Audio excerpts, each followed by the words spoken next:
Assalamualaikum warahmatullahi wabarakatuh. Halo semuanya, perkenalkan nama saya Reza Rizini Darmawan, mahasiswa Polban Angkatan 2024 dari jurusan Administrasi Niaga Program Studi Manajemen Aset.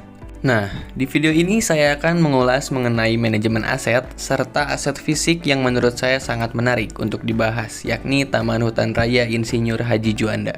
Sebelum itu, izinkan saya mengulas sedikit mengenai salah satu aset milik pemerintah Provinsi Jawa Barat ini yang berlokasi di Jalan Insinyur Haji Juanda nomor 99, Ciburial, Kecamatan Cimenyan, Kabupaten Bandung, Jawa Barat. Tahura merupakan kawasan konservasi yang terpadu antara alam sekunder dengan hutan tanaman yang terletak di subdaerah aliran Sungai Cikapundung dan DAS Citarum yang membentang mulai dari Curug Dago, Dago Pakar sampai Curug Maribaya yang merupakan bagian dari kelompok hutan Gunung Pulosari. Taman terbesar yang pernah dibangun oleh pemerintah Hindia Belanda ini pada awalnya merupakan hutan lindung dengan nama Hutan Lindung Pulosari dengan luas 590 hektar.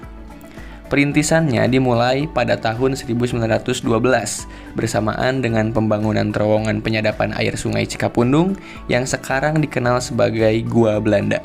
Selain dari sisi historis, ada hal lain yang sangat menarik perhatian saya. Salah satunya karena Taman Hutan Raya ini memiliki pemandangan dan suasana alam yang masih sangat asri, dibarengi dengan infrastruktur tempat yang terawat.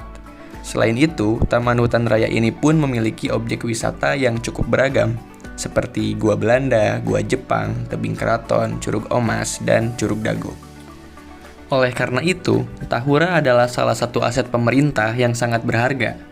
Ini berkaitan dengan program studi yang saya pilih, yakni Manajemen Aset di Politeknik Negeri Bandung. Sebab itu, saya akan memaparkan sedikit materi yang saya dapat selama berkuliah di Polban. Baik, yang pertama ada definisi aset menurut para ahli, salah satunya Sugiyama. Menurut Sugiyama, aset berasal dari istilah asset dalam bahasa Inggris, yang dalam bahasa Indonesia dikenal dengan istilah kekayaan. Aset berdasarkan perspektif ekonomi diartikan sebagai berikut. Aset adalah segala sesuatu yang memiliki nilai ekonomi yang dapat dimiliki baik oleh individu, perusahaan, maupun dimiliki pemerintah yang dapat dinilai secara finansial. Aset menurut sudut pandang ekonomi adalah barang atau sesuatu barang yang dimiliki oleh seseorang, sebuah organisasi, baik swasta maupun pemerintah, yang memiliki nilai ekonomi, nilai komersial, dan nilai tukar. Selanjutnya, ada definisi manajemen aset menurut para ahli, salah satunya Sugiyama 2021. Menurut Sugiyama, manajemen aset adalah ilmu dan seni merencanakan, melaksanakan, dan mengendalikan semua rangkaian kegiatan dalam merencanakan kebutuhan aset, mendapatkan atau mengadakan, melengkapi aspek legal, menginventarisasi, menilai, mengoperasikan, memelihara, menghapuskan, memusnahkan, atau mengalihkan aset tersebut secara efektif dan efisien agar aset bernilai tinggi sepanjang umurnya. Setelah definisi manajemen aset, selanjutnya ada klasifikasi aset berdasarkan tujuan penggunaannya. Yang pertama, aset tujuan komersial, yakni aset yang bertujuan untuk mendapatkan penghasilan atau keuntungan.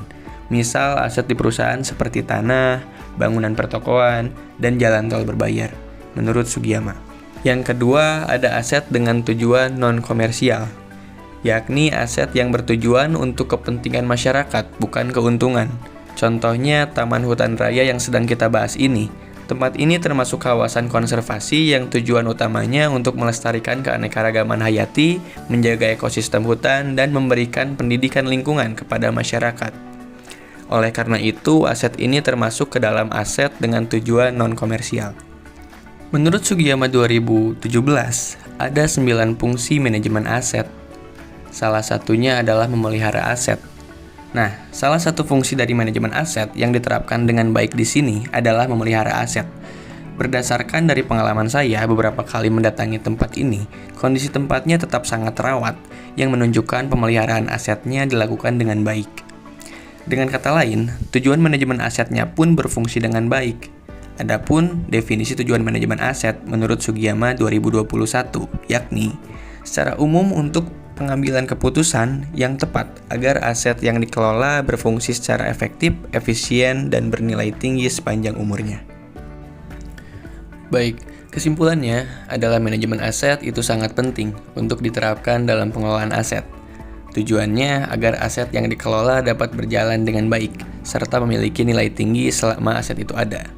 Sekian video dari saya, semoga dapat menambah wawasan para penonton. Saya pamit undur diri dan terima kasih.